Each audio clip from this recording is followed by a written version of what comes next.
جنت کے حقدار عیسائی یا یہودی ہیں اور کوئی جنت میں جائے گا نہیں۔ نبی صلی اللہ علیہ وسلم ڈراتے، صحابہ ڈراتے، ایمان لاؤ قرآن پاک پر، اسلام پر، نبی آخر الزمان صلی اللہ علیہ وسلم پر۔ تو وہ آگے سے کیا کہتے؟ ہمارے آبا اجداد میں 4000 انبیاء ہیں، یہ ہمیں بخشوا لیں گے۔ ہم ایمان نہ بھی لائیں نا تو ہمیں کسی قسم کا خسارہ نقصان نہیں ہے، اس لیے کہ ہمارے آبا اجداد میں کتنے انبیاء گزرے؟ 4000، وہ ہمیں بخشوا لیں گے۔ اور بلکہ یہ کہتے تھے وَقَالُوا لَن يَدْخُلَ الْجَنَّةَ إِلَّا مَنْ كَانَ هُودًا أَوْ نَصَارَىٰ، یہودی کہتے تھے جنت میں تو ہم ہی جائیں گے، اور عیسائی کہتے تھے جنت میں تو ہم ہی جائیں گے، بس جنت کے حقدار عیسائی یا یہودی ہیں اور کوئی جنت میں جائے گا نہیں۔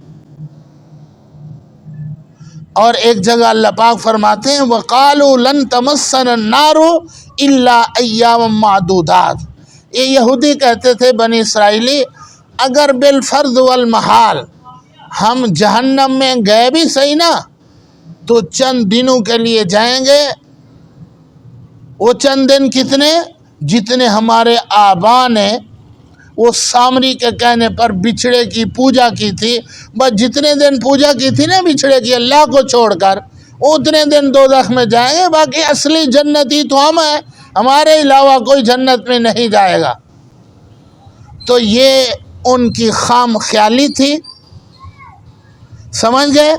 اللہ نے ان کے اس شبہ کو اگلی آیت میں دور فرمایا اور اس کا جواب دیا۔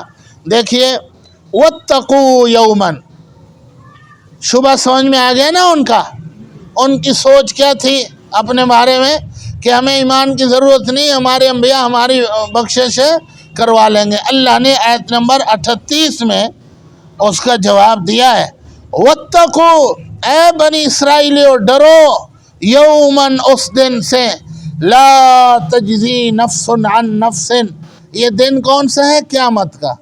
کون سا دن مراد ہے؟ کوئی نفس کسی نفس کے کام نہیں آئے گا، شیئن، یہ جو دو زبریں ہیں، شیئن کی تنکیر یہ بتاتی ہے ذرہ برابر بھی، تھوڑا سا بھی کوئی نفس کسی نفس کے کام نہیں آئے گا۔ تم کیسے کہہ رہے ہو 4000 انبیاء ہیں وہ ہمیں بچا لیں گے؟ کوئی نفس کسی نفس کے کام نہیں آئے گا قیامت کے دن۔ سمجھ میں آ گئی؟ رشتہ دار غیر رشتہ دار، دوست غیر دوست، عزیز غیر عزیز، کوئی نفس کسی نفس کے کام نہیں آئے گا۔ سورۃ عبسہ میں اللہ پاک نے 5 کلوز رشتے گنوائے ہیں، قریبی رشتے، ان 5 رشتوں سے اور کوئی چھٹا رشتہ قریبی نہیں ہے، اور وہ 5 رشتے جو قریب کے ہیں وہ بھی کام نہیں آئیں گے، منہ پھیریں گے۔ اور کون سے 5 رشتے ہیں؟ اللہ پاک فرماتے ہیں یوم یفر المرء من اخیہ، بھائی بھائی کو دیکھ کر منہ پھیرے گا، وَأُمِّهِ، ماں کو دیکھ کر منہ پھیرے گا، وَأَبِيهِ، باپ کو دیکھ کر منہ پھیرے گا، آگے وَصَاحِبَتِهِ، بیوی کو دیکھ کر آدمی منہ پھیرے گا، بھاگے گا، اور اولاد کو دیکھ کر منہ پھیرے گا آدمی۔ یہ بتائیں 5 رشتے قریب کے ہیں کہ نہیں؟ ان سے زیادہ قریب کا کوئی اور رشتہ ہے؟ اللہ پاک فرما رہے ہیں یہ 5 قریب کے رشتے بھی کام نہیں آئیں گے۔ سمجھ میں آئے؟ تم کس امید پر بیٹھے ہوئے کہ 4000 انبیاء ہیں ہماری شفاعت کریں گے؟ کوئی نفس کسی نفس کے کام نہیں آئے گا۔ نبی ہے، فرشتے ہیں، امتی ہیں، سب کی زبان پر ایک ہی لفظ ہوگا، نفسی نفسی نفسی۔ صرف ایک ہمارے پیارے نبی حضرت محمد صلی اللہ علیہ وسلم ہوں گے، ان کی زبان پر ہوگا امتی امتی۔ سب کہہ رہے ہوں گے میرا کام بن جائے، میری بخشش ہو جائے، اور پیارے نبی صلی اللہ علیہ وسلم کو اپنی کوئی فکر نہیں ہوگی، وہ فرما رہے ہوں گے میری امت کا کام بن جائے۔